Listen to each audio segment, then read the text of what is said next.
अस्सलाम वालेकुम। साइंसदानों ने क्लोनिंग के ज़रिए 18 टन दूध देने वाली क्लोनिंग गाय बना ली, सुपर गाय बना ली। चीनी साइंसदानों ने क्लोनिंग के ज़रिए 18 टन दूध देने वाली सुपर गाय बनाकर डेयरी फार्म में इनकलाब बर्पा कर दिया है। चीन की north western university of agriculture and pharmacy के साइंसदानों ने ज़्यादा दूध देने वाली गाय के कान के ओज़लात का इस्तेमाल करते हुए सोमेटिक सेल न्यूक्लियर ट्रांसफ़र के ज़रिए ये कारनामा अंजाम दिया।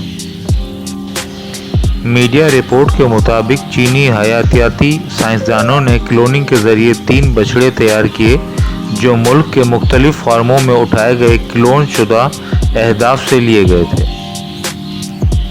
हुक्काम ने बताया कि क्लोन शुदा अहदाफ से सुपर गाय तैयार की गईं जो एक साल में 18 टन और ज़िंदगी भर में 100 टन से ज़्यादा दूध देने की सलाहियत रखती हैं। तहकीकाती टीम के सरबराह जिंग पोंग ने कहा कि चीन में मवेशियों की बहाली के लिए ये तजर्बा बहुत अहमियत का हामिल है क्योंकि चीन में 70% गायें बैरून मुल्क से ख़रीदी जाती हैं।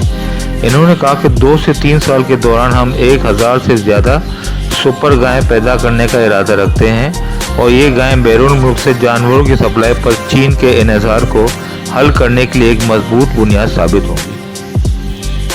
वाज़ह है कि चीनी साइंसदानों ने हालिया बरसों में ख़ास तौर पर खंजीर, घोड़े, बिल्लियों, कुत्तों और दीगर जानवरों की क्लोनिंग के मुतअद्दिद कामयाब तजर्बात किए हैं।